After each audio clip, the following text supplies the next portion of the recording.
Oi, Luciana, como vai? Eu vou bem, e você, Deodato? Tudo jóia, tudo tranquilo. Estou aqui, ó, com a minha colinha. Eu pedi para você me enviar aqui pelo WhatsApp os títulos dos capítulos do livro que está no prelo, que vai sair. Como é o nome desse livro mesmo? Ele é um livro, até o título é interessante, porque é Ensaios de História e Filosofia da Química. É um livro que nós estamos agora uma revisão final, digamos assim, junto com um colega da Federal do Paraná, que também é filósofo e químico, chamado Ronei Mocelin. E nós estamos trabalhando nesse livro há mais ou menos uns 2 anos, e se tudo der certo, segundo semestre, encontrando aí, já estamos conversando com umas 2 ou 3 editoras, ele deve sair. Ok. Luciana, vou falar um pouquinho agora, vou pedir licença para você. Vou encher a tela com a minha imagem, Speak View. Você que está nos assistindo. Eu estou gravando com a Luciana no dia 12 de maio de 2021, ainda na pandemia. Acabei de tomar a primeira dose da vacina, não virei jacaré ainda. E, mas é o seguinte, quando o livro sair, eu vou pedir para a Luciana me mandar pelo WhatsApp o link para quem quiser comprar. Então, corra lá na descrição do vídeo, no segundo semestre, que eu vou alterar e vou colocar lá. E você vai poder comprar esse livro. Você vai ver, né? Eu vou conversar com ela. Deixa eu voltar aqui uma imagem lado a lado. Pronto, a Luciana agora está aqui do meu lado, para a gente conversar um pouquinho sobre o livro. Mas antes, Luciana, você é o quê? Química, filósofa, o que você é? Na graduação, você fez mais de uma? Como é que foi isso? Eu comecei por me formar em Química, licenciatura e bacharelado, porque já no final do ensino médio, eu tinha um pouco uma inquietude relativa mesmo aos conhecimentos dos fenômenos da natureza. E eu achava que a física, ela não era muito bacana, porque ela trabalhava muito com mundos ideais, sistemas ideais. E eu gostava de uma ciência mais voltada para a materialidade dos corpos, dos fenômenos que aconteciam aqui no mundo. E aí fui prestar química e fiz a graduação. E só que quando eu estava no segundo ano de graduação, meu pai teve uma doença, câncer. Meu pai teve uma doença terminal, em mais ou menos 1 ano e meio ele faleceu, foi fulminante. E aí, hoje, olhando assim, retrospectivamente, eu acho que outras inquietudes entraram em cena, inquietudes de cunho existencial mesmo, porque eu estava lidando com a finitude, né? Eu estava no início da graduação, meu pai tinha morrido, e é claro que a morte estava lá inconscientemente batendo na minha cabeça. E aí, no segundo ano de faculdade, eu resolvi prestar. Eu não sabia se ainda eu ia prestar psicologia ou filosofia, mas eu achei que as humanidades naquele momento poderiam me dar um help, poderiam me ajudar. E era engraçado, porque nas aulas de química orgânica, eu lembro que eu perguntava para 2 professoras muito queridas minhas, a Patrícia e a Paulette, sobre o carbono, sobre os mecanismos das reações, sobre o carbocátion. Eu perguntava, e nesse momento eu percebi que a química tinha um limite, claro. Ela tinha um limite que é o limite da ciência, é o limite do âmbito do fenomênico. E aí eu falei, não, eu preciso de uma outra formação, porque as minhas perguntas elas estão ultrapassando aqui o âmbito fenomênico e é de cunho existencial. Pensei, fiz um cursinho rápido para me fortalecer nas humanidades, resolvi prestar filosofia, e aí eu acabei fazendo uma segunda graduação, na FEFELESH da USP, em filosofia. Então, as minhas graduações foram essas, foram em química e filosofia. E aí eu resolvi continuar ambos os estudos e acabei fazendo um mestrado em química orgânica, também na Universidade de São Paulo, e depois fiz um mestrado em filosofia, também na USP, estudando Nietzsche. E o seu doutorado? Meu doutorado eu tentei fazer uma união, eu diria, uma mescla de tudo que eu tinha aprendido. Foi em História da Filosofia Moderna, mas eu acabei estudando Spinoza e Boyle que é um químico moderno. Então, eu digo que a minha tese de doutorado, que depois foi publicada em livro, ela já tem embora ela tenha uma rede de conceitos que vieram da filosofia moderna, eu trabalhei com a professora Marilena Chauí no doutorado, já tem um caminho claro dentro da história da filosofia da química, porque lá, no doutorado, eu trabalhei o lugar da razão e da experiência, o locus desses dois, digamos, da razão e da experiência para o nascimento do laboratório. Eu trabalhei elementos da chamada filosofia experimental, sempre tendo como pano de fundo Spinoza, ícone do racionalismo, e Bacon e Boy como ícones do que é chamado de corrente empirista. Então foi um pouco um mix aí que eu fiz. Muito, muito legal. Me fala uma coisa, quando você fez a graduação em filosofia, você não deu uma estacionada, assim, entre aspas, um período em que você, como química, se debruçou sobre os alquimistas da Idade Média? Muito. Pera aí. Eu sabia. Deixa eu te falar. Eu já sabia que você ia falar isso. O Giordano Bruno, ele desceu o sarrafo nos alquimistas de Araque, num dos livros dele, mas ele amava a alquimia e ele tinha uma visão metafísica a partir da alquimia, e eu acho que o Spinoza leu muito Giordano Bruno, mas isso é prosa para depois. Tá vendo? Eu não falei para você que eu sou curioso, fico lendo de tudo? Nossa, muito legal mesmo. Eu acabei de tangenciar a sua alma. Olha! Se é que você acredita na metafísica, não precisa responder, não precisa. Eu quero falar, na verdade, eu quero fazer uma outra provocação. Vamos conversar sobre esse livro. Depois eu quero falar do Nietzsche. Logo no primeiro capítulo, por que eu te fiz umas provocações aí sobre os alquimistas da Idade Média e da Era Moderna? Você coloca aqui, alquimia e química, permanências e rupturas. Fala um pouquinho sobre isso, me chamou uma atenção enorme. Eu ainda não li o livro, ainda assim, a editora não fechou ainda. Quando fechar, vou esperar autografado. Com certeza você vai receber, com certeza. O primeiro capítulo... Antes de você falar do primeiro capítulo, um dos maiores estudiosos do Giordano Bruno no Brasil está no Rio Grande do Sul, já conversei com ele. Chama Luiz Carlos Bombassaro.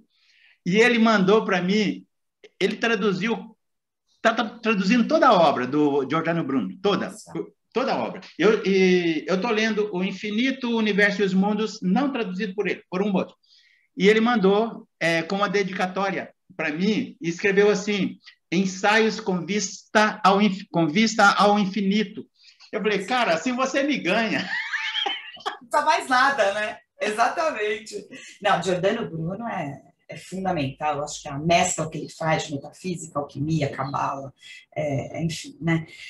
Bom, nesse primeiro capítulo, nós estamos tentando mostrar, a gente está um pouco tentando se distanciar de uma historiografia da história da química já bastante conhecida, no qual falava de uma ruptura, digamos assim, como se a química moderna tivesse chegado e tivesse absolutamente apagado todos os conhecimentos alquímicos.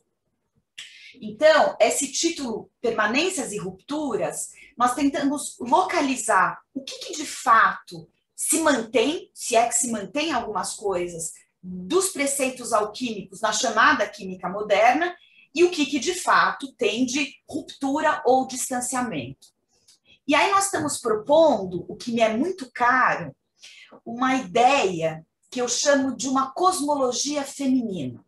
Então, pela alquimia operar com conceitos muito ricos, uma concepção de matéria ativa, ela pode ser transformada do chumbo ao ouro, uma concepção no qual os formos eram verdadeiros úteros artificiais. Então, você tem simbologias de seios, o feminino, a questão da nutrição, a questão da amamentação, a questão da germinação, os rituais e os cuidados que homens e mulheres de ciência tinham que ter ao lidar com essa materialidade viva. Quer dizer, você tem uma concepção de materialidade, de matéria ativa, né? Então a gente mostra nesse primeiro capítulo todo um universo, um paradigma feminino de ciência que está sendo utilizado e que, nesse momento, então, você tem conceitos muito vivos e orgânicos que operam, né? Isso vai ser uma ruptura nuclear com a perspectiva de dominar a natureza, que a gente sabe que vai surgir com homens como Francis Bacon, Robert Boyle, Isaac Newton, Galileu Galilei. Então, aí sim você tem uma cosmovisão que vai ser, digamos assim, modificada. Isso que nós arriscamos no livro, com alguns cuidados, você tinha um paradigma feminino de ciência e agora você tem um sujeito epistêmico masculino, digamos assim. Mas, apesar dessa mudança que vai gradativamente acontecer no início da modernidade, entre os séculos XVI e XVIII, tem todo, Deodato, um aparato instrumental, material, que vai prevalecer até a química em meados do século XVIII. E aí a gente faz uma análise de uma imagem muito bonita, mostrando o tipo de aparelho e de substâncias pertencentes a esse horizonte do laboratório oratório alquímico. É claro que lá, para a gente falar num processo de instrumentação, de materialidade, a gente também fala da sese espiritual do próprio alquimista, quer dizer, o lado extrovertido e o introvertido não dão para ser dicotomizados, como a gente vai ter com o dualismo cartesiano moderno, o sujeito de um lado e o objeto de outro, mas o que se mantém é o lado instrumental, o que se mantém é o lado de acreditar que o laboratório é um espaço epistêmico do químico. O químico não pode fazer reações, experimentações fora desse espaço laboratorial. O físico pode. O físico pode criar como é que chama o que o Galileu fez? Inclinar um determinado plano, fazer algumas experiências fora desse espaço epistêmico. O químico não pode. Então, aí a gente começa a trabalhar essa noção de espaço epistêmico, que é o laboratório, e as semelhanças e diferenças entre a alquimia e a química. Isso que então eu estou chamando de um paradigma feminino e masculino, e é interessante, né? Porque a química moderna, ela nasce, ela se pretende absolutamente separada desse lado oratório, né? Esse lado, digamos assim, metafísico, cristão e etc. Mas daí a gente termina o capítulo mostrando a riqueza intelectual de dois homens de ciência como Robert Boyle e Isaac Newton, que eram, respectivamente, modernos, mas, ao mesmo tempo, alquimistas. Eles eram essa mescla. Então, como é que dá para a gente entender isso? E aí a gente faz uma regressão para compreender essas riquíssimas teorias da matéria que coexistem na modernidade e que não são, como se pensa usualmente, absolutamente vem uma ruptura e pronto. A história da ciência não funciona assim. A história da ciência tem essa beleza e essa riqueza porque muitas vezes você tem aspectos antigos e modernos, tá certo? Você não tem como cobrar de um renascentista ou de um químico ou de um homem de ciência do século XVII, XVIII, que ele seja completamente moderno, porque ele é fruto do contexto dele. Luciana, isso é muito bacana. Luciana, desculpa, falei muito. Não falou muito. Eu amo pessoas apaixonadas pelas suas pesquisas e você transborda, o seu olho brilha. E de vez em quando eu vou dar uma cutucada na Luciana. Luciana, me fala uma coisa.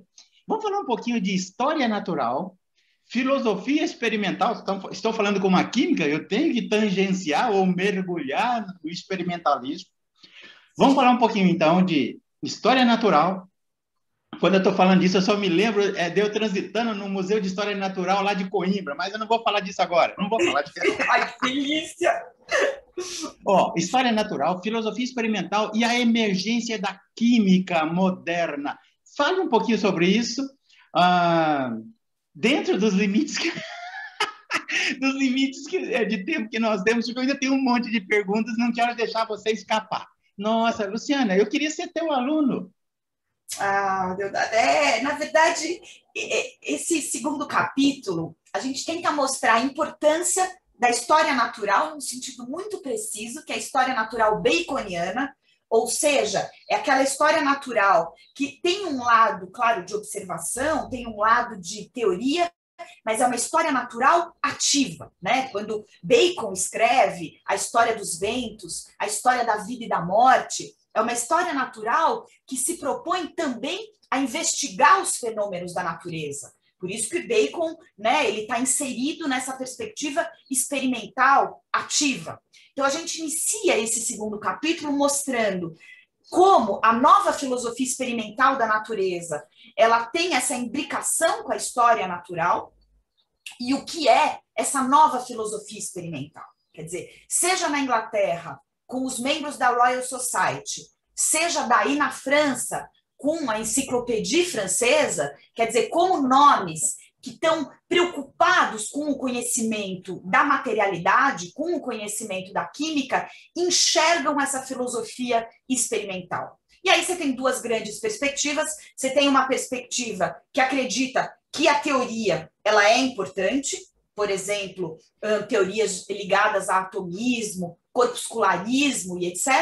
E você tem teorias e você tem perspectivas, melhor dizendo, na qual o que mais importa é o que está acontecendo no laboratório. São os mistos que estão se formando, são as combinações, são os cheiros, são as texturas, aquilo que eu enxergo no laboratório.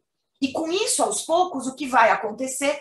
Você vai ter a química cada vez mais ganhando autonomia, ganhando uma nomenclatura própria, ganhando um status próprio de conhecimento. Não é à toa que na enciclopédia francesa a gente tem verbetes relativos à química, até a gente sabe chegar no ícone, né, considerado um dos ícones da história da química, que é o Lavoisier.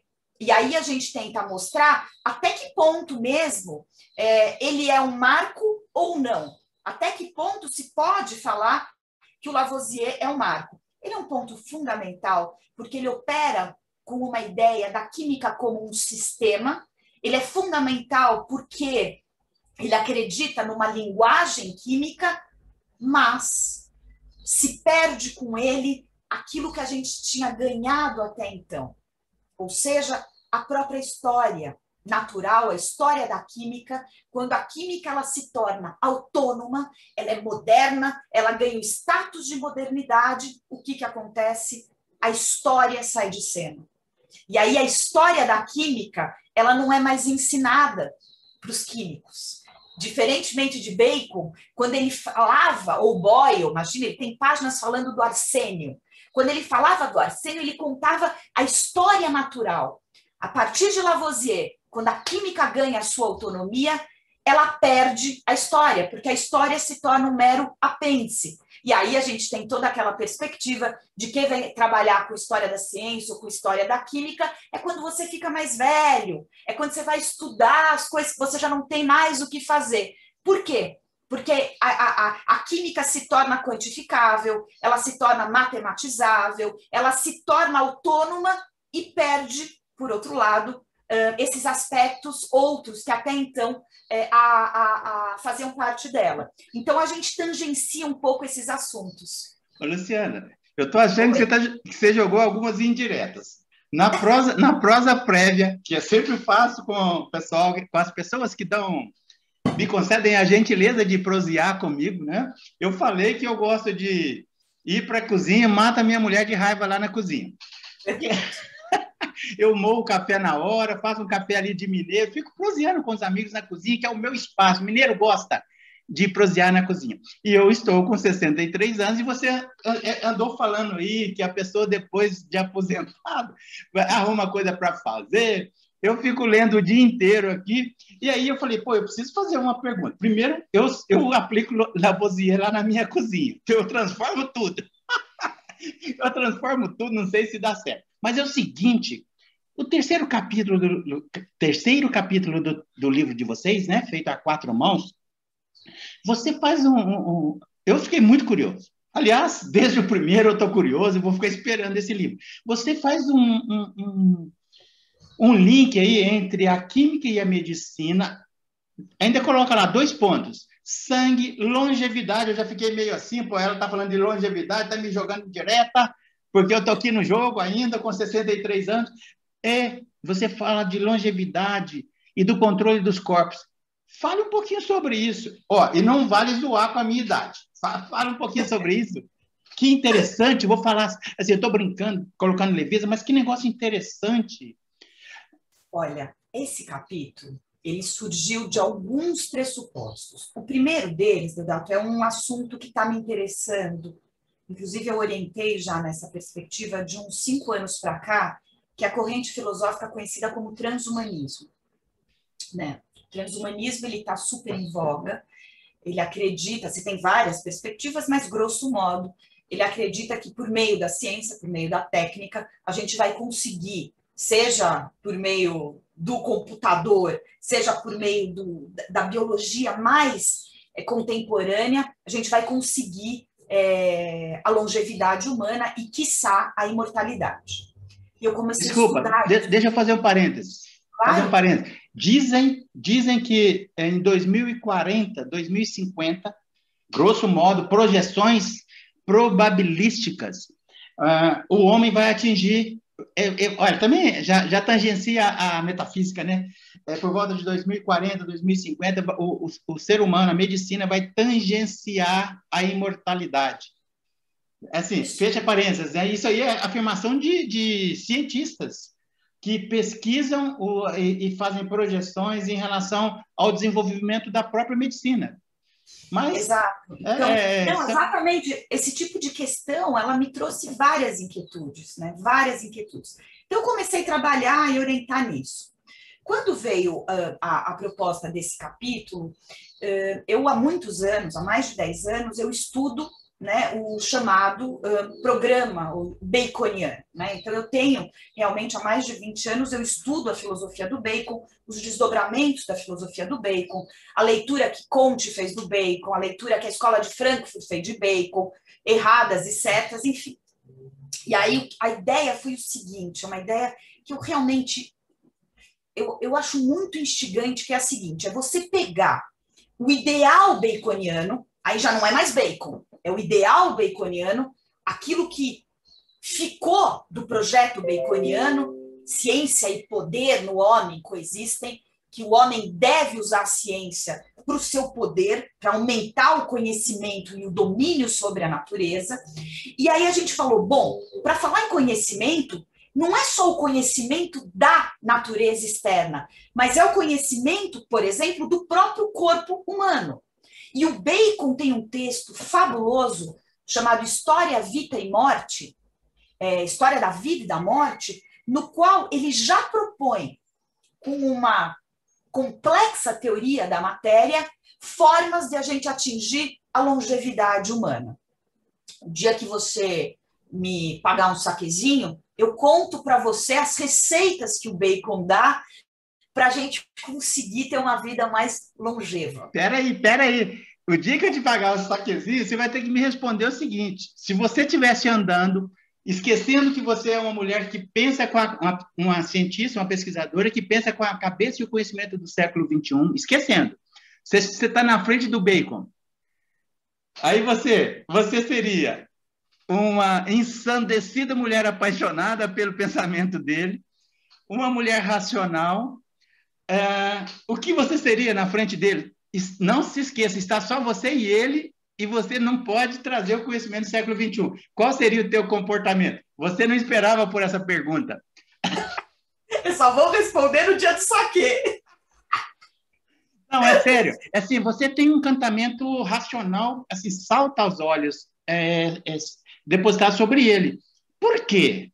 Além de ter 10, 20 anos estudando o cara, né? É muito interessante isso. Eu acho que ele traz, e aí o núcleo duro do capítulo, ele traz inquietudes e desdobramentos para a nossa época.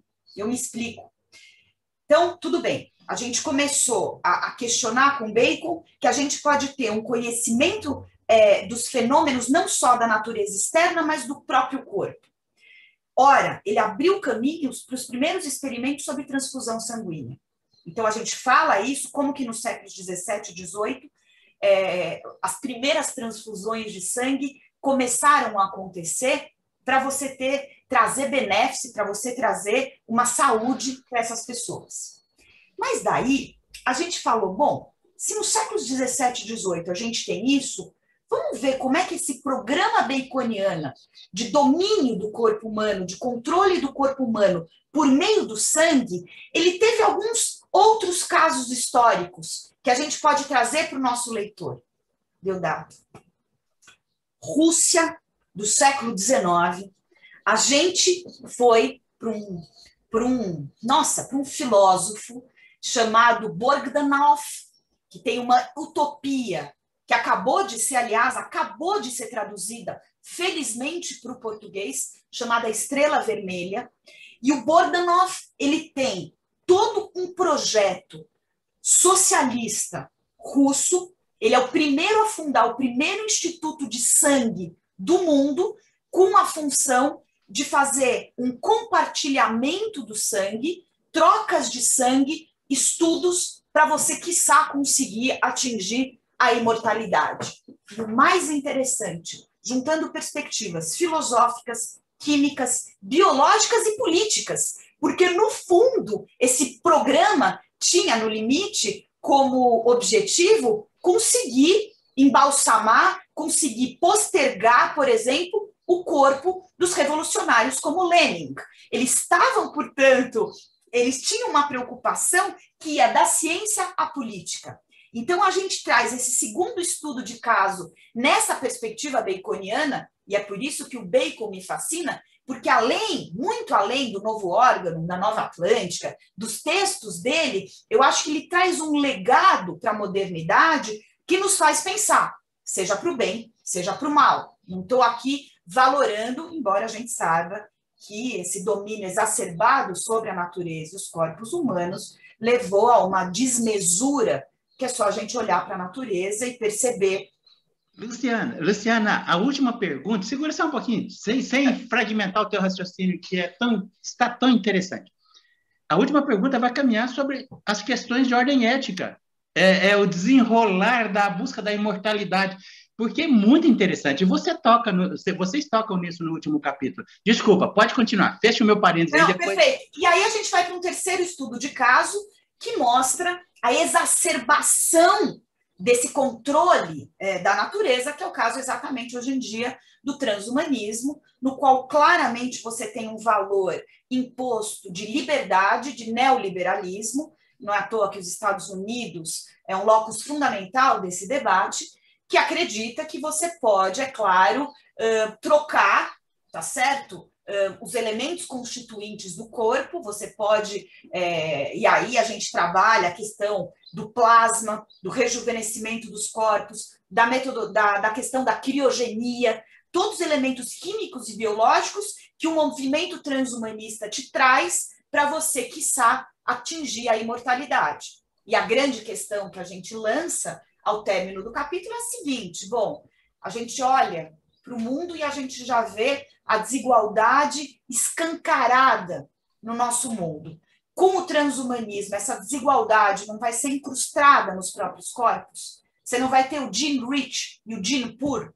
Quem vai ter acesso a esses mecanismos do transhumanismo? Então, a gente problematiza esse controle dos corpos dessa perspectiva neoliberal, econômica, capitalista. Então, é isso que eu chamo de programa baconiano, e a gente traz, então, esses 3 estudos de caso para a gente pensar junto com esses autores.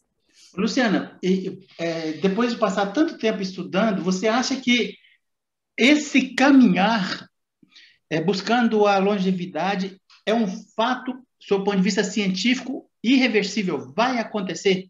Já está acontecendo? Eu acho que a imortalidade é uma utopia, mas eu acho que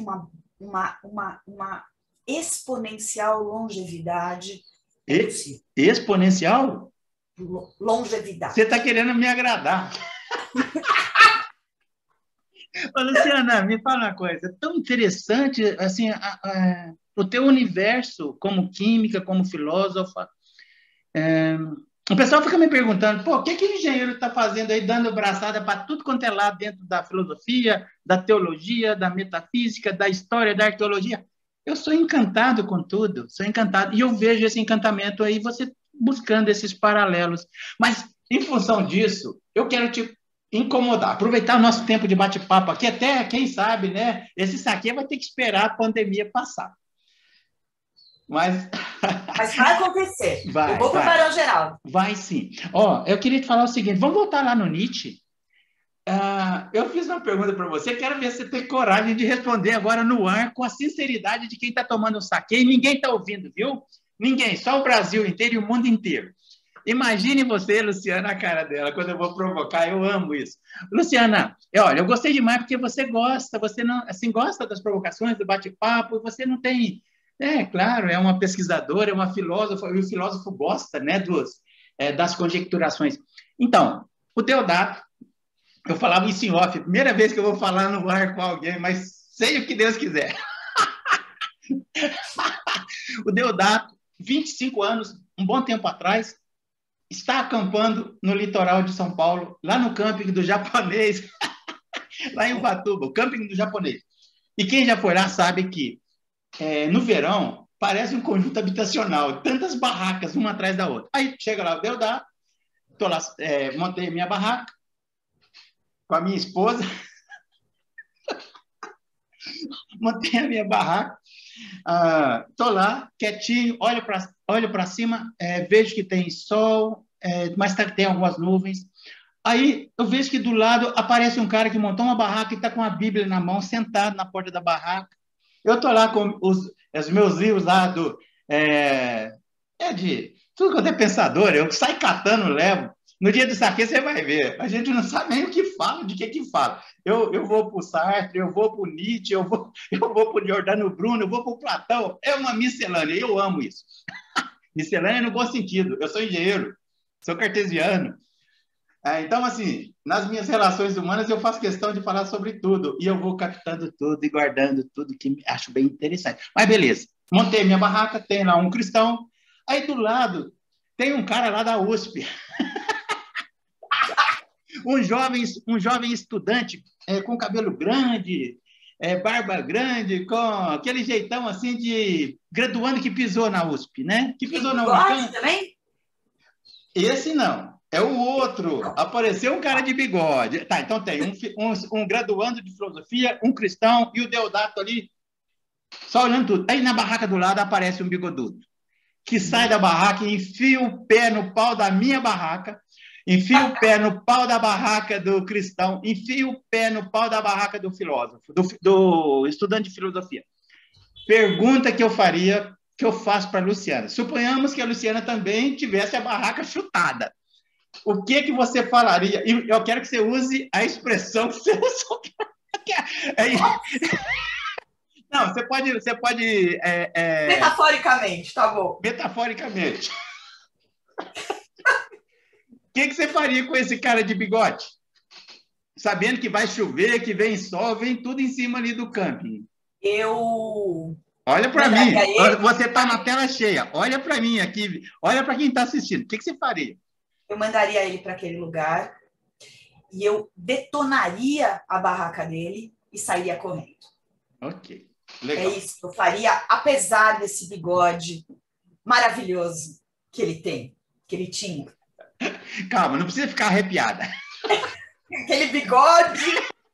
Luciana, deixa eu te falar. Eu tenho o mesmo encantamento. Eu tenho o mesmo encantamento pelo bigode. Mas eu quero explicar a minha resposta. Eu sei, eu vou puxar. Tá bom, tá bom. Eu vou puxar, vou falar a minha e te dar o lugar para falar da sua. Claro, eu acho tão interessante isso. É claro que quem está nos assistindo sabe que o cara de bigode é o Nietzsche, que está acampando ali, quando eu tinha 25 anos, no sol tropical, está ali acampando e sai chutando o pau da barraca de todo mundo. Da filosofia, do cristianismo. E se ele fizesse isso comigo, eu enfiaria, eu chutaria a barraca dele também. Por que que eu falo isso? Porque eu amo o Nietzsche, eu tenho uma relação paradoxal com Nietzsche. Eu amo Nietzsche, mas eu não pago pau para ele, como a maior parte das pessoas. Eu tenho assim, a devida dimensão do que ele produziu, da importância dele. Primeiro, ele não era filósofo, embora tenha feito filosofia demais, né? Isso é público e notório. Ele começou a estudar teologia, largou e foi fazer filologia. Ele dominava o universo da retórica, ele era sedutor, e tudo que ele escreveu foi extremamente sedutor. Ele nos seduziu, a mim, a Luciana e muitos outros, mas ao Deodato foi até certo ponto. Eu não aceitaria ele chutar o pau da minha barraca. Sou engenheiro civil, ninguém chuta as minhas fundações. Pode até tentar. Luciana, e você? Você ia beijar o bigodudo ou você ia bater nele? Eu tenho uma relação já há muito, muito, muito tempo, né? Eu fiz o meu mestrado com a professora Scarlett na Universidade de São Paulo e na época eu era super jovem e eu tinha uma vontade de entender como é que é possível, caramba, você falar em conhecimento, em falar em algum tipo de verdade, numa filosofia que implode os conceitos tradicionais, quer dizer, implode o sujeito, implode o objeto, implode a verdade, implode o átomo, implode tudo. Como é que é possível, portanto, eu conhecer numa ontologia do vir a ser, numa proposta que muda, né, que o mundo está em devir o tempo inteiro? E aí eu tentei dar uma resposta a essa problemática com o chamado perspectivismo e pragmatismo nietzschiano, né? É uma teoria do conhecimento, com muitas aspas, que acredita que é possível pelas perspectivas, né, sobre o mundo e por você ter um conhecimento pragmático. Quer dizer, a verdade em Nietzsche, se de alguma maneira ela pode ser entendida, é como eficácia, é como sobrevivência, é como controle e não, é claro, como veracidade. Então, o meu primeiro approach com o Nietzsche foi nesse sentido. Você se lembra, eu disse que eu perdi meu pai muito cedo e eu tinha, portanto, questões que estavam que me mobilizavam demais. Eu venho de uma tradição judaica, embora eu nunca tenha seguido nenhum tipo de judaísmo estrito sensu, mesmo porque os meus pais sempre foram bastante livres nesse sentido, mas pensando em avós, em bisavós e etc., eu venho de uma família judaica. Então, estava incrustado em mim, mesmo que inconscientemente, valores da chamada tradição judaica cristã. Quer dizer, eu fui criada, mesmo que indiretamente, nisso. Quando eu vi o Nietzsche, foi um respiro. Meu pai tinha morrido, sabe? Deus não existe coisa nenhuma, esses valores são balela. Para uma menina recém-formada, que estava começando a descobrir o mundo, o Nietzsche foi um instrumento de pensamento muito interessante. Ele detona a metafísica, ele detona a tradição judaica cristã, ele estava mostrando que é possível falar numa outra concepção de ciência, que não a dogmática, que eu acho isso fundamental, portanto, qualquer tipo de cientificismo é deixado de lado. Então, ele estava me ajudando a pensar. E desde então, a minha relação com ele é essa. Não é você aceitar a filosofia nietzschiana, inclusive porque a gente sabe que ela é muito radical em alguns aspectos, com questão de democracia, com questão dos valores que são tão caros a nós modernos, mas é usar o Nietzsche, usar no bom sentido, como uma caixa de ferramentas, como diria o Lebrun. Quer dizer, é pensar com o Nietzsche, é pensar a metafísica com Nietzsche, é pensar o cristianismo com Nietzsche, é pensar a ciência com Nietzsche. Então, como instrumento de trabalho, até hoje, ele é muito caro. Por isso que eu posso brigar com ele, eu posso pôr fogo na cabana dele. Por quê? Porque eu não sou uma adepta, eu não baixo a cabeça para ele, mas eu penso com ele. E isso, para mim, até hoje é fundamental. É um filósofo que, se o Spinoza está do lado esquerdo, o Nietzsche está do lado de direito da cabeceira e, coitado do meu marido, né? porque fica sem locus aí nessa cama. Luciana, eu tô adorando, tô adorando. Luciana, você sabia que o Nietzsche, ele recebeu alguns escritos do Bruno, do Giordano Bruno, e ele não falou muito. Alguns dizem que o Giordano Bruno, ali no século XVI, fez filosofia e teologia amarteladas. Olha só. Mas é verdade, é possível mesmo.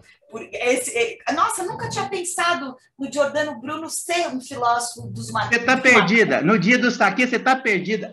Como eu não tenho o rabo preso com nada e nem ninguém, sob o ponto de vista do conhecimento, eu trago essas coisas que são consideradas heresias. Adorei isso, adorei. Vou pensar sobre isso. E o Spinoza, aí você vai, se você tiver tomado saque, aí você vai brigar comigo. O Spinoza, se o Spinoza não leu o Giordano Bruno, a visão metafísica do Giordano Bruno, eu não vou entender mais nada. O Spinoza, assim, ele é muito Giordano Bruno, mas tudo bem. Agora, o que eu estou curioso com você, assim, extremamente curioso, quem me indicou você, assim, ele me leu, entendeu? Ele leu o Deodato. Assim, com quem o Deodato gostaria de prosear, de conversar aí sobre a perspectiva do conhecimento da filosofia? Nossa, você dá aula para quais? Para pós e para graduação na USP? Não, eu fiz a minha carreira na Universidade de São Paulo, mas eu trabalhei em várias escolas.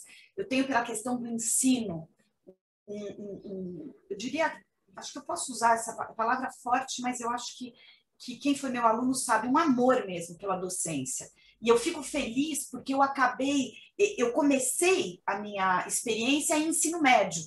E eu gosto de escola, eu fui diretora de escola, então eu tenho um approach com as questões de docência já faz bastante tempo. Mas, depois de passar por algumas universidades particulares, eu passei pela PUC, onde eu fiz o meu pós-doc em História da Ciência, depois eu dei aula no Mackenzie, aqui em São Paulo, na São Judas. Eu tive a oportunidade em 2012, nós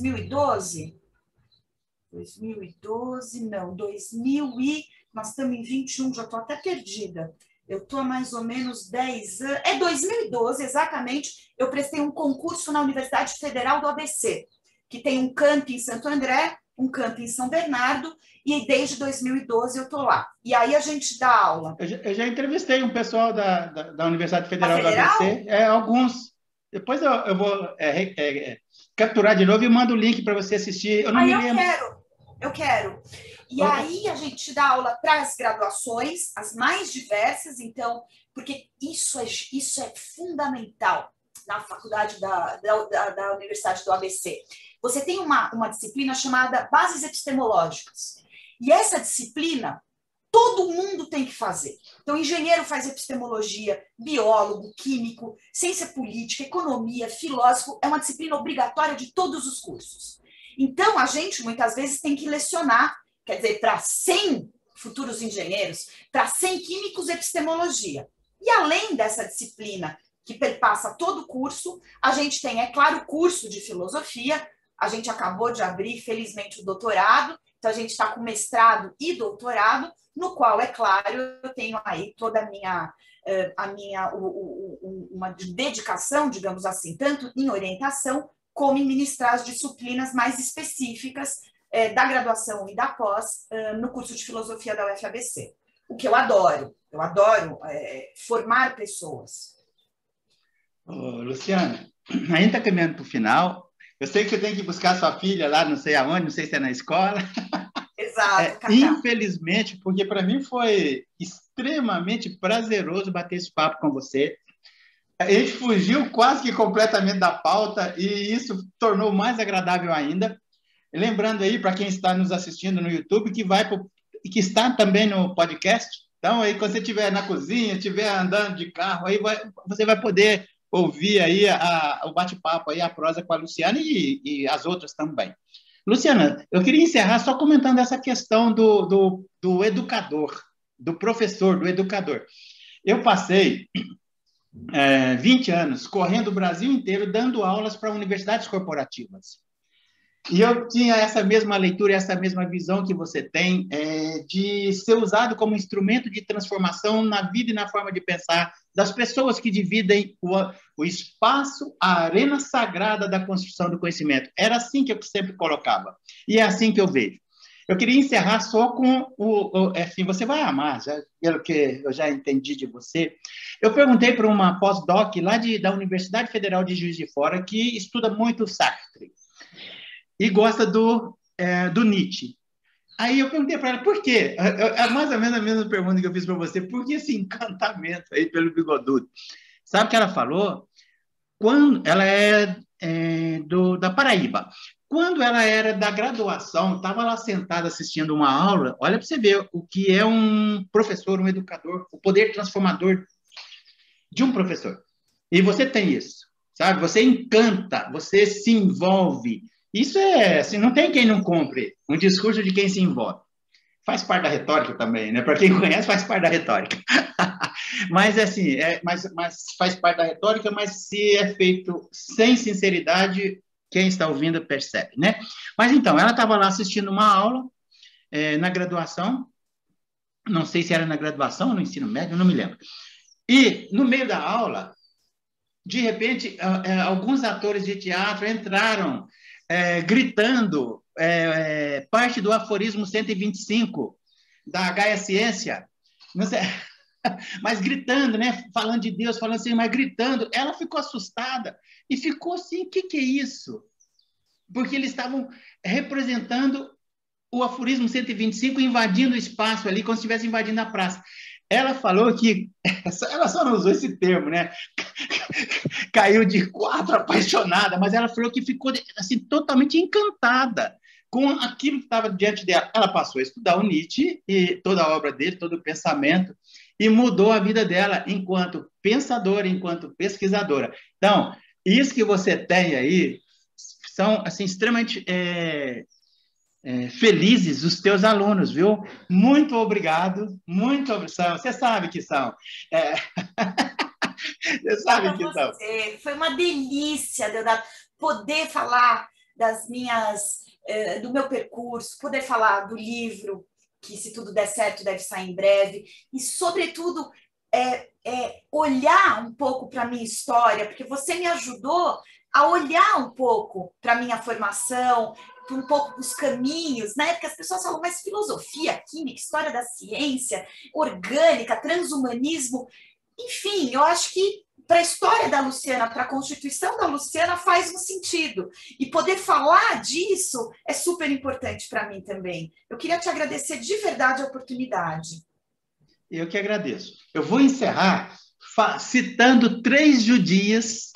3 judias, você é a primeira, e 2 que eu sou encantado por elas. Tem uma que a academia desconhece. Eu entrevistei um cara aí, depois eu mando o link para você. Foi ele que me despertou para ela. Simone Weil, que conviveu com a Simone de Beauvoir e morreu aos 30 e poucos anos, com valores cristãos, e em função dos valores ela deu a vida dela. Eu acho que se o Papa Francisco reler ou rever ou conhecer a vida dela, periga ele santificar uma marxista. Judia em pleno... Nossa, por que eu sou encantado por elas? E a Hannah Arendt, judia também. Por que eu sou encantado pelas duas? Viveram em pleno século XX, atravessaram 2 grandes guerras, uma pandemia, e produziram e deixaram conhecimento aí para a sociedade fantásticos. Então, olha, estou te colocando aí no rol das 3. Hoje eu vou dormir bem. E vou te cobrar em breve, quando passar tudo isso, saquê. Pode cobrar. Deixa eu te falar, pode cobrar mesmo, deixa eu te falar. Aliás, eu vou pagar tanto saquê e cerveja aí, porque eu estou fazendo amizade com tanta gente, tão agradável, e estou combinando com todo mundo. Deixa eu te falar. Dá uma pensadinha aí em julho e pode escolher o tema. Pode ser o teu mestrado, pode ser o seu doutorado, pós-doc, para a gente bater um papo aí, talvez mais curto ou mais longo, não sei. Ou julho ou agosto, vem quando você tiver uma brecha na tua agenda. Combinadíssimo, vai ser um prazer, vai ser um prazer. Vou escolher um tema que eu acho que o pessoal vai gostar e a gente, final de julho, de repente, a gente marca uma conversa. Traz um tema que traga bastante marteladas. Certeza. Certeza. Luciana, um abração, muito obrigado. A gente se fala, Obrigada. tá bom? Tá bom, abraço grande.